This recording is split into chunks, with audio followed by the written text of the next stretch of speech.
Well, it might be time for an update here.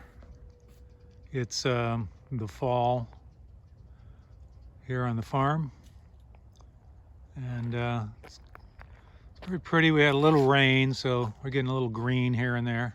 That's nice, especially in sandy Nipomo. And as you can see, the trees are starting to turn with color. These are the liquid ambers, and they turn at different rates. Every one of them is different. It's kind of interesting. I don't know why. Oh, there's some wildlife there. Cousins of the coyote.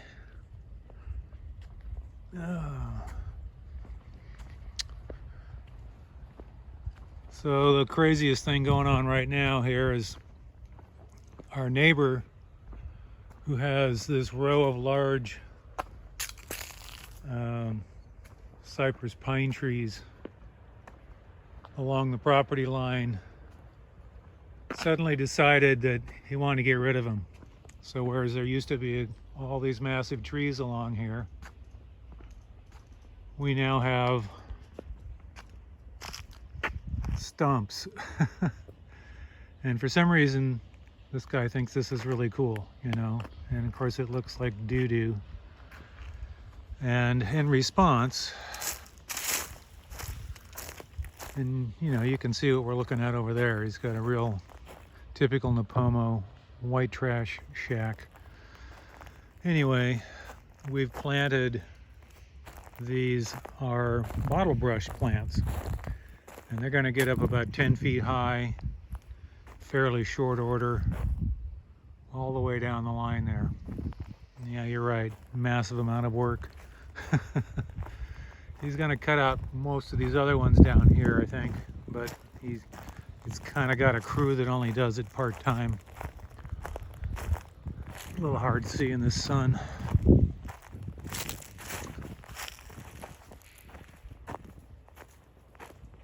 Darby, Piper, come on, let's go. The butterflies everywhere. Can I follow that? No. Yeah, the butterflies are everywhere. Big, huge, and there's actually, and they're not from us, they've just arrived. So here's a guy here hanging out. Can't really tell where he's at on there.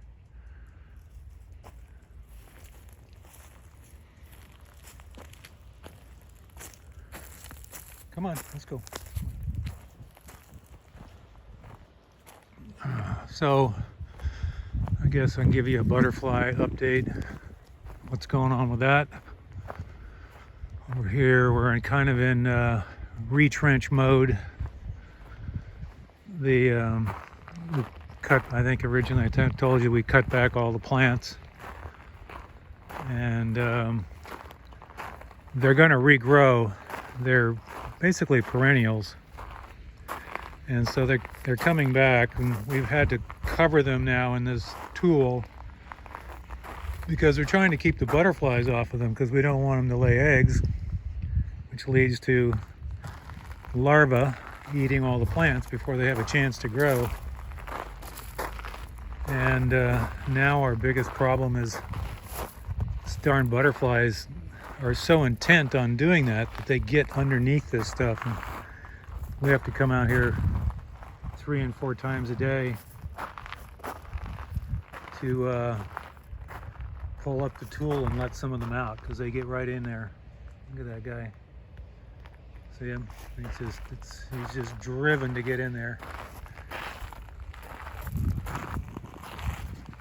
Yeah, you want in? I know.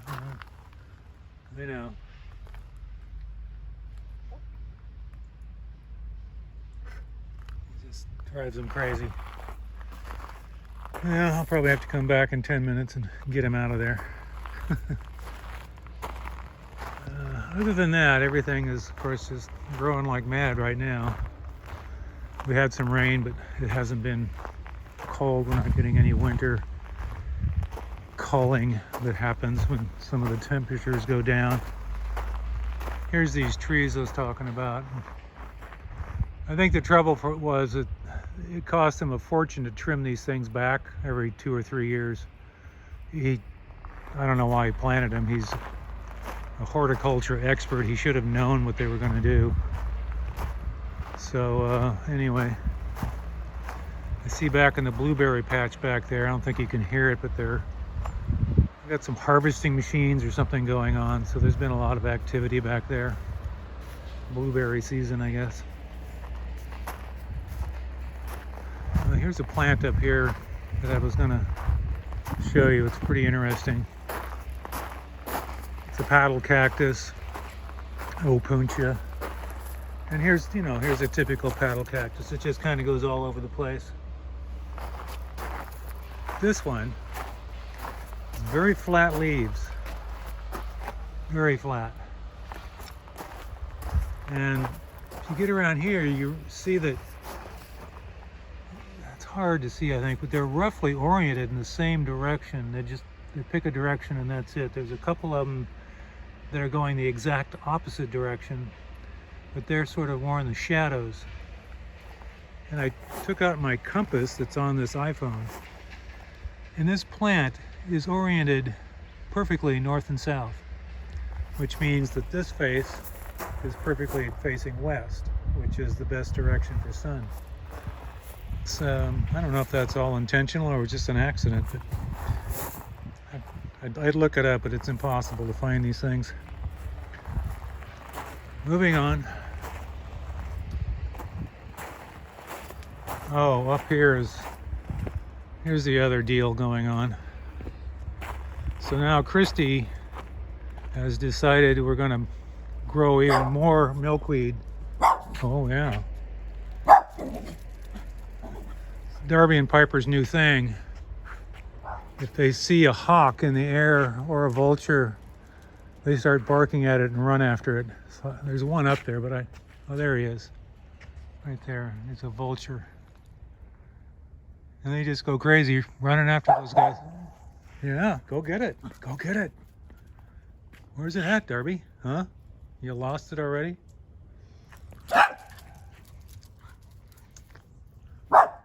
There it is. I don't know if you can see that. Oh yeah. Of course, Charlie has no idea what's going on. He just thinks it's all play. And Charlie's getting a sister in about 1 month. Yeah, little chocolate lab. It'll be fun. Anyway, check this out. It looks like these changing rooms in Australia, beaches or something. These are little mini greenhouses. And Christy has procured a bunch of seedling plants from a seedling company. And we're trying to keep them alive. And you can see we have this elaborate process of screening. We're trying to keep the butterflies out of there. I had to take one out of here yesterday. And you know, so this is the new deal. Here's some of the ones we've lost already. And so what happens, I don't know if you can see this, but this flap comes down, and then you can you just zip it down, and it becomes a little mini greenhouse at night. If you leave it down in the daytime, it gets really hot in there, so we got to keep them back up like that. You guys want in? Huh? Let's go in. Come on. Charlie, where you at? There you are. Come on, Charlie. Let's go. Get in. There you go. Go on. Okay. Oh, yeah. Oh, yeah. Okay. Well, I think that's... Oh, yeah. Here's another little spot where we're growing these. We're doing it everywhere. Hello. Hello. Did I disturb you? See if there's any butterflies in here. Yeah, yeah. Okay, so I'm gonna go in here and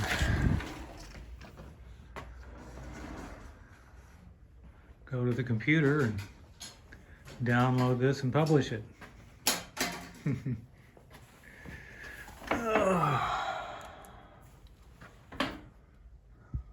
Open sesame.